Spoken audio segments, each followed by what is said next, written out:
నల్గొండ పట్టణంలో Lions club భవనం వేదికగా సమాచార హక్కు వికాస సమితి వ్యవస్థాపన అధ్యక్షులు డాక్టర్ ఎర్రమాద కృష్ణారెడ్డి అధ్యక్షతన గురువారం సమావేశం జరిగింది। ఈ కార్యక్రమంలో ముఖ్య అతిథిగా ఉమ్మడి ఆంధ్రప్రదేశ్ మాజీ ప్రధాన సమాచార కమిషనర్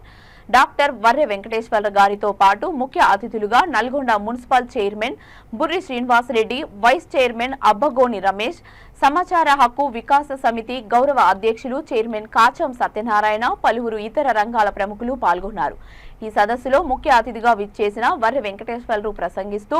రాష్ట్రంలో సుపరిపాలన అందిస్తున్న సీఎం రేవంత్ రెడ్డి నాయకత్వంలో కాంగ్రెస్ పార్టీని విజయపథంలో నడిపించేందుకు ప్రతి ఒక్కరూ కృషి చేయాలని అన్నారు। ఇలాంటి కార్యక్రమంలో ముఖ్య అతిథిగా విచ్చేసినటువంటి పెద్దలు ఉమ్మడి ఆంధ్రప్రదేశ్ సమాచార కమిషనర్ వర్రె వెంకటేశ్వర గారు మరియు వ్యవస్థాపక అధ్యక్షులు మిత్రుడు కృష్ణారెడ్డి గారు, తోటి సమాచార హక్కు కార్యకర్తలు, నాయకులు అందరికీ పేరు పెరిగిన, అలాగే మన బుర్రి శ్రీనివాసరెడ్డి గారు,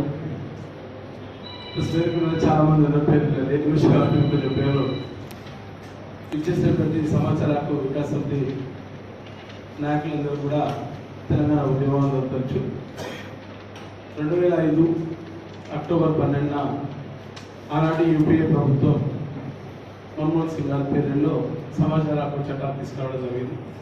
దాని తర్వాత ఇప్పటి వరకు కూడా దాదాపుగా 1 సంవత్సర కాలం వరకు కూడా సమాచార హక్కు చట్టంతో చాలా వరకు ఎన్నో కార్యక్రమాలను విజయవంతంగా పనిచేస్తున్నాం। మనం కూడా సమాచార హక్కు వికాస్ సమితి దాదాపు 10 సంవత్సరాలు పూర్తి చేసుకున్నటువంటి సందర్భంలో ఉమ్మడి ఆంధ్రప్రదేశ్లో కావచ్చు, తెలంగాణ రాష్ట్రంలో కావచ్చు, నాకు తెలిసి ఒక ఎన్జిఓ ఆర్గనైజేషన్ కింద సమాచార హక్కు కార్యకర్తలు పనిచేస్తున్న అతిపెద్ద సంస్థ ఏదైతుంది అది సమాచార హక్కు వికాస్ సమితి। ఏ పార్టీలకు అనుబంధంగా లేకుండా ఇండిపెండెంట్గా మనం చేస్తున్నటువంటి కార్యక్రమాలను పెంచి పెద్దలు ప్రప్రదంగా అప్పుడు ఉన్నటువంటి కమిషనర్లు ఉన్నటువంటి వర్రె వెంకటేశ్వర గారు కావచ్చు, కేంద్ర సమాచార కమిషనర్ గారు మాడవ శ్రీధర్ గారు, సమాచార హక్కు చట్టానికి పితామహుడైనటువంటి సుభాష్ చంద్ర అగర్వాల్ గారు, అట్లనే చాలా మంది మేధావులను ఎన్నో కార్యక్రమాలు మనం తీసుకొచ్చి సమాచార హక్కు యొక్క చట్టానికి ఉన్నటువంటి బాధ్యతలు ఏమున్నాయి, ఆ చట్టం కల్పించినటువంటి హక్కులు ఏమున్నాయి, దాన్ని ఏ రకంగా ప్రజలకు తీసుకోవాలి, ప్రభుత్వానికి ప్రజలకు అనుసంధానంగా ఏ రకంగా చేస్తే బాగుంటుందనే ఉద్దేశంతో నాటి నుండి నేటి వరకు ఎన్నో కార్యక్రమాలని మన సమాచార వికాస్ సమితి కార్యక్రమాలను దిగ్విజయంగా చేపట్టింది। అదే కాకుండా ఈ రోజు ఇప్పుడున్నటువంటి పరిస్థితులు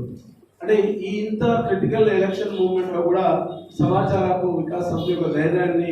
ధైర్యంగా సాహసం చేయడం అనేది, ఇప్పుడు మీటింగ్ పెట్టడం అనేది 3 రోజులైతే దేశవ్యాప్తంగా ఉన్నటువంటి ఎలక్షన్స్ ఉన్నటువంటి సందర్భంలో పైసలు ఇస్తే కానీ రానటువంటి పరిస్థితుల్లో ప్రజలు మన సమాచార హక్కు వికాస్ సమితి కార్యకర్తలు స్వచ్ఛందంగా ఇంతమంది రావడం అనేది గర్వంగా మన నాయకులే చెప్పుకున్నటువంటి స్ట్రెంత్। అదే కాకుండా దాదాపుగా ఉమ్మడి నల్గొండ జిల్లా కావచ్చు, హైదరాబాద్ కావచ్చు,